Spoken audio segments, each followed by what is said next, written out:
Ustedes saben, el Poder Ejecutivo puso sobre la mesa su anteproyecto de reforma del sistema previsional. Corren ahora las semanas previstas para que el texto sea analizado por los partidos políticos, tanto dentro de la coalición multicolor como en la oposición, en el Frente Amplio. Hemos tenido varios enfoques sobre el tema, habrá otros. Hoy les proponemos que el análisis económico de Exante esté concentrado en este asunto. Y para eso vamos a conversar con el economista Pablo Rosselli. Pablo, ¿qué tal? Buen día. Buen día, Emiliano. Buen día, Romina. ¿Cómo están? Muy bien, muy bien. Empecemos. Varias preguntas.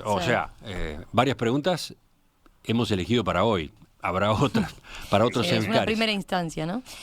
Pablo, a ver, para arrancar, en términos generales, ¿cómo están viendo ustedes en Exante el anteproyecto? Bien, a ver, lo primero que tenemos que decir, que no somos especialistas en seguridad social, es que se trata de un tema complejo. El anteproyecto tiene más de 300 artículos, aborda múltiples asuntos. Por lo tanto, a medida que pasa el tiempo y vamos estudiando el tema y vamos viendo lo que numerosos especialistas van valorando, nosotros también vamos haciéndonos paulatinamente de una mejor comprensión del asunto. Así que los comentarios de hoy los vamos a tomar en alguna medida como preliminares o sujetos a revisión. Hecha esa aclaración, la primera valoración que podemos hacer es que el proyecto aborda un número importante de asuntos relativos al sistema de seguridad social. Creo que no diría que el proyecto supone una reforma integral del régimen de seguridad social, porque se concentra en la parte de la seguridad social que cubre lo que en la jerga se llaman los riesgos de invalidez, vejez y sobrevivencia, pero no cubre otras áreas de la red de protección social y porque deja asuntos pendientes. Pero en cualquier caso, se trata de un proyecto muy ambicioso. Como segunda valoración, el proyecto está muy alineado con el diagnóstico que surgió de la Comisión de Expertos de la Seguridad Social, diagnóstico que, aunque no concitó consenso porque no fue aprobado por los representantes del Frente Amplio ni por los representantes del PIT-CNT, en mi opinión, era un diagnóstico razonablemente correcto. Uh-huh.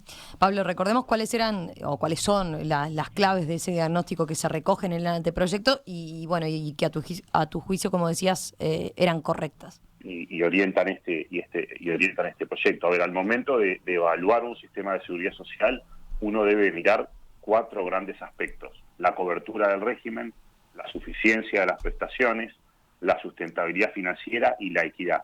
Bajo esos 4 lentes, en mi opinión es claro que el régimen tiene una adecuada cobertura.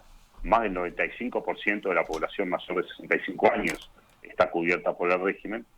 También es razonable concluir que las prestaciones son relativamente suficientes, y esto siempre es un tema mucho más opinable, porque muchas facilidades son bajas en relación con el costo de vida, como muchos salarios son bajos en relación al costo de vida, pero en términos relativos, la pobreza entre los mayores de 65 años es muy baja en Uruguay, 2,1% en 2021, frente a una pobreza de casi 20% en los menores de 18 años. Los mayores problemas del sistema están en su falta de sostenibilidad financiera y en su falta de equidad.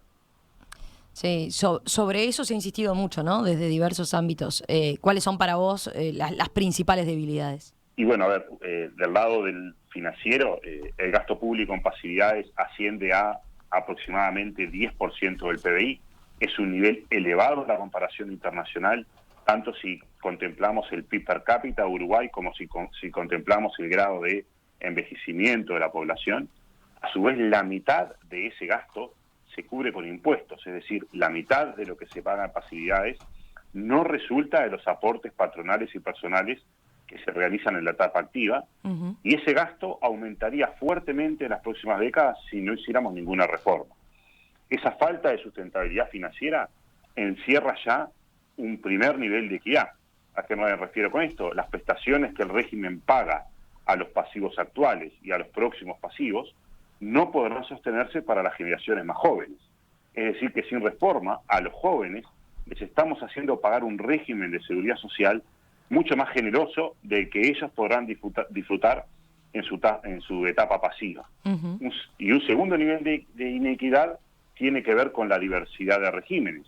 La mayor parte de la población está cubierta por el régimen del BPS, pero hay diversos grupos, mucho menos numerosos, que tienen regímenes notoriamente más favorables. Me refiero acá a lo sabido, al servicio de retiros y pensiones militares, llamada a veces la caja militar, y a las cajas paraestatales, la bancaria, la profesional y la notarial. Bien. Pablo, a partir de ese diagnóstico, ¿cuáles son, a tu juicio, los aspectos, en primer lugar, más acertados del anteproyecto? Bueno, un eje central del proyecto que apunta a resolver la falta de sustentabilidad financiera está en la reforma de varios parámetros del sistema. En la jerga de los especialistas, el proyecto plantea una reforma paramétrica. Eleva la edad de retiro de 60 a 65 años, extiende hasta 25 la cantidad de años de aportes que se utilizan para el cómputo de la jubilación y establece mayores incentivos a trabajar más tiempo, incluyendo una generalización de la posibilidad del retiro parcial. En cambio, y en mi opinión de forma acertada, el proyecto no aumenta el requerimiento de 30 años de trabajo para configurar la causal jubilatoria, que era una posibilidad, porque es un requerimiento que de por sí ya es alto y puede resultar problemático para las generaciones futuras, por lo tanto no tenía sentido pedir más de 30 años de aportes. Desde el PIT-CNT, claro, ya se ha señalado que esta reforma justamente recorta derechos, ¿no? Y que no se buscaron, plantean desde la central sindical, otras formas de ingresos. Por ejemplo, a ver, ¿por qué no financiar el déficit del sistema con más impuestos a las empresas o al capital, como se señala desde el PIT-CNT? Bien, después podemos volver con algún comentario adicional relativo a los ingresos, pero en mi opinión y en la de muchos colegas, parece esencial separar dos conversaciones. Una conversación es cuántos impuestos y qué impuestos queremos recaudar. Y es una discusión relevante en cualquier país, que de tanto en tanto cobra rigor, que de tanto en tanto debe ser revisada. No podemos cambiar los impuestos todos los días, pero de tanto en tanto es una discusión relevante. Otro tema u otra conversación es cuánto más queremos gastar en seguridad social. Porque aun si fuera posible, desde el punto de vista económico y desde el punto de vista político, incrementar la recaudación de impuestos, es imprescindible, en mi opinión, preguntarse en qué querríamos gastar esa mayor recaudación. Uruguay ya tiene un gasto en pasividades muy elevado en la comparación internacional, al mismo tiempo tiene una pobreza infantil alta, problemas serios en su sistema educativo, una población carcelaria mayoritariamente joven que está recluida en muy malas condiciones, 200.000 personas viviendo en asentamientos, personas que son mayoritariamente jóvenes. En mi opinión, todo eso muestra que la sociedad uruguaya ha sido más que suficientemente generosa con la cobertura de la población adulta. Al final, esta discusión tiene que ver con las prioridades que tenemos para el gasto público incremental. En mi opinión, la prioridad para cualquier aumento del gasto público debería estar absolutamente centrada en atender esos problemas que planteaba recién, que hacen al bienestar y a la calidad de vida de los niños y de los jóvenes de nuestro país. Pablo, me imagino que también cabe preguntarse por qué la reforma de parámetros no considera subir la tasa de aportación, por ejemplo, ¿no? Claro. ¿Qué decís sobre este asunto? Sí, el diagnóstico de la comisión de expertos mostraba con claridad que las tasas de aporte a la seguridad social ya son altas en Uruguay. En mi opinión, era francamente desaconsejable ir por el lado de incrementar los aportes, sin importar si son aportes patronales o personales. De nuevo, apelar a aumentar las tasas de aportes implica optar porque las generaciones más jóvenes, las generaciones que tienen más vida activa por delante, hagan una mayor contribución. Y subir las tasas de aporte, además, probablemente desalentaría la creación de empleos, nuevamente perjudicando a la población joven, que es la que más padece los problemas de empleo en nuestro país. Otra pregunta, Pablo.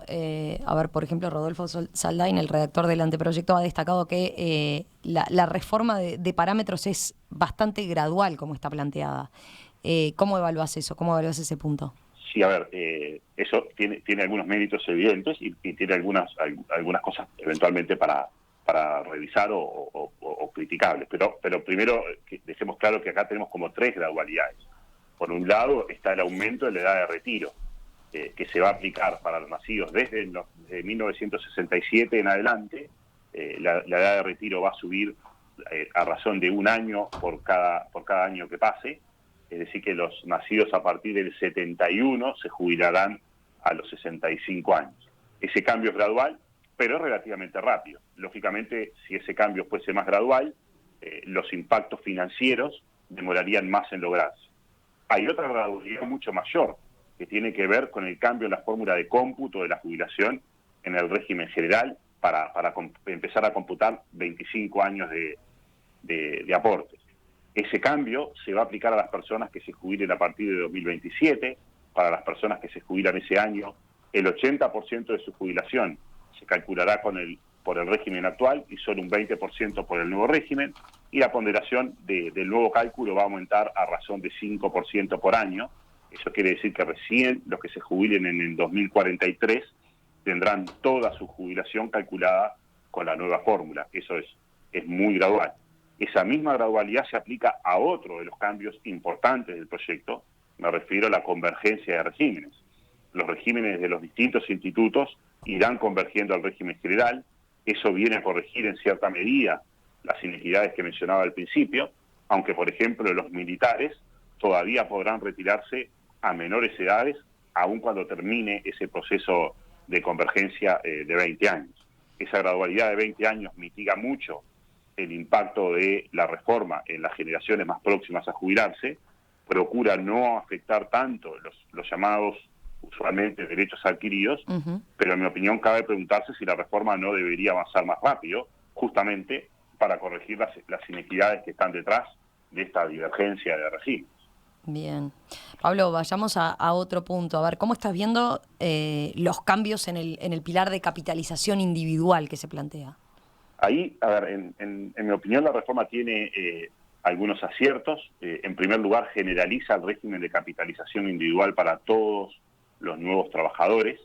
Es necesario dar ese paso porque cada vez vamos a vivir más, y entonces es razonable que parte de ese, entre comillas, riesgo demográfico no recaiga en el Estado. Es decir, si vamos a vivir más, parte de ese impacto, digamos, debe ser absorbido en las cuentas de ahorro individual de cada uno.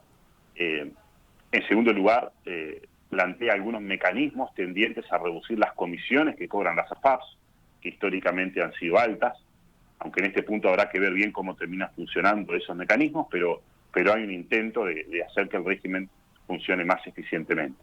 El proyecto también procura generar algunos mecanismos adicionales de ahorro voluntario. En mi opinión, probablemente se queda corto en ese objetivo. En mi opinión, cabe preguntarse si no se debería contemplar que a medida que aumente el ingreso de cada trabajador hasta ciertos topes, se incremente el porcentaje de ahorro obligatorio en la cuenta individual. ¿Por qué digo esto? Porque todavía es poco lo que las personas terminan acumulando en su cuenta de capitalización individual a lo largo de su vida. Por otro lado, la reforma no aborda un problema serio que tiene el pilar de ahorro individual. A ver, ¿a qué te referís? Ahí me refiero a que cuando las personas se jubilan y se retiran, su dinero, el dinero que ahorraron en la FAP, con ese dinero solo pueden ir al Banco de Seguros del Estado, que es el único que ofrece una renta vitalicia. El problema es que como no hay ningún actor privado ofreciendo rentas vitalicias, casi todo el riesgo demográfico que queríamos sacar de las finanzas públicas, que queríamos sacar del Estado, termina volviendo al sector público, porque finalmente si las personas viven más, va a ser el Banco de Seguros el que termine pagando más rentas vitalicias. Seguramente hay muchos factores que se han combinado para que no haya actores privados en este segmento del sistema. Es un tema complejo, pero bueno, el proyecto no lo aborda en absoluto, no ensaya ninguna alternativa.